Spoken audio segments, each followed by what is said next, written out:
How to lose weight fast with this mechanism.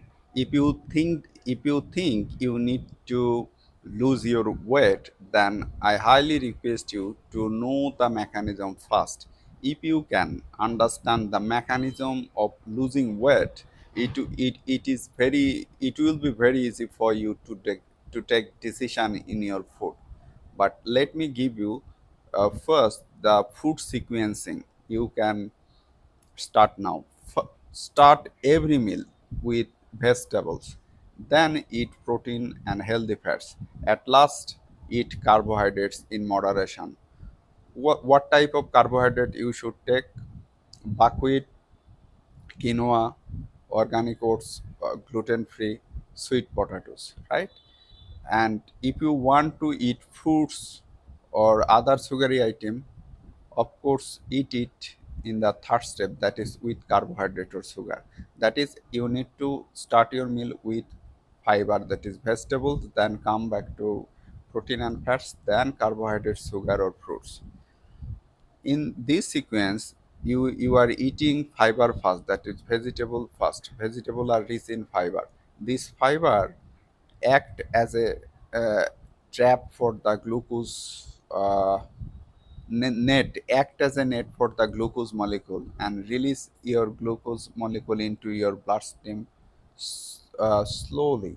As a result, no spike happen, and your energy level stays steady and you feel good, right? So let's know the mechanism of weight loss and gain.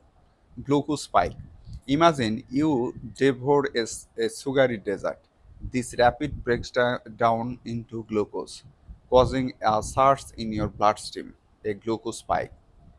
Insulin response. Your pancreas reacts to spike by releasing a shot of insulin. Think of insulin as a key that unlocks the doors of your cells. Glucose uptake. When insulin's help, glucose floods into your cells. This is fantastic. Glucose is the preferred fuel for many cells, especially muscles. They use it for immediate energy. Excess glucose. But what happens if your cells are already loaded with energy or can't handle all the incoming glucose? This is where fat storage come in. Fat storage mode. High insulin levels not only unlock the doors for glucose but also act like a signal to the fat cells saying time to store. Extra glucose is then converted into fatty acid and deposited in these fat cells for later use.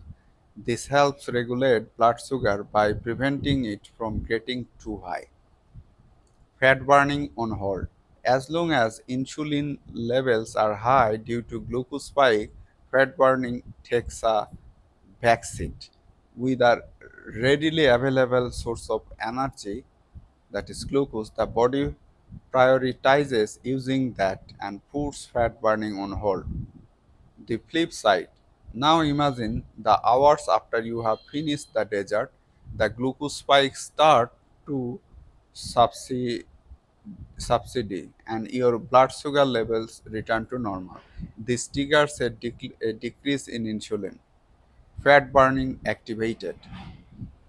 With low insulin, the fat cells get a different message, often for business. Enzymes break down stored fat into fatty acid, releasing them into the bloodstream.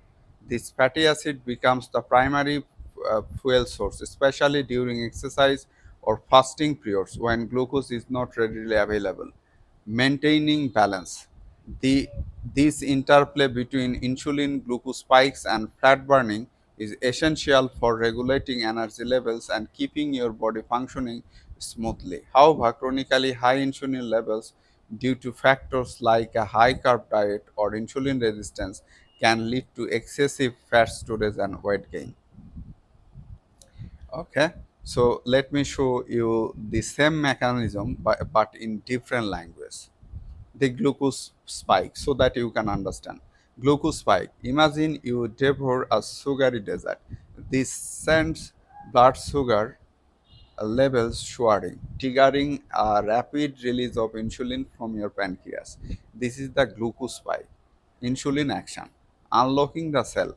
Insulin acts like a key unlocking the doors of muscle and fat cell. This allows glucose to enter these cells, using glucose for energy. Cells that need immediate energy grab the glucose for their processes. Storing excess glucose. If there is more glucose than cells need right away, insulin pushes for storage. Here is where fat comes in. Liver. Excess glucose can be converted into glycogen for short-term energy storage in the liver, but this has a limited capacity. Fat cell. Once liver storage is full, insulin promotes the conversion of remaining glucose into fatty acid. These fatty acids are then shuttled off to fat cell for long-term storage. Fat burning on hold. While this storage is happening, another effect of high insulin is that it puts fat burning on hold. With a plentiful supply of glucose readily available, the body doesn't need to access its fat reserves for fuel. This is like putting a pause on burning fat for energy. The aftermath. As your body processes glucose and blood sugar levels return to normal, insulin levels will gradually decrease. This signals the fat cells to open up and release stored fatty acid back into the bloodstream. This fatty acid can then be used for energy, especially during times when glucose levels are low, like between meals or during exercise. In summary, a glucose spike triggers insulin release, which promotes glucose uptake into cells for energy and stores excess as fat. At the same time, it puts fat burning on hold. Once the glucose spike subsides, insulin levels drop, allowing fat cells to release stored fatty acids for potential burning as well. Look, since you know the mechanism of losing weight, you can take decision, right, correctly. Okay, now I'm giving you another thing that you need to consider. To flat your insulin level, you need to you need to eat 17 is to 7 time. That is, you will eat 7 hours and you will not eat 17 hours. This 17 hours is your medical fasting time, right? It can start 6 p.m. During 6 p.m. Before your evening, right? And you have to long it up to 17 hours from that.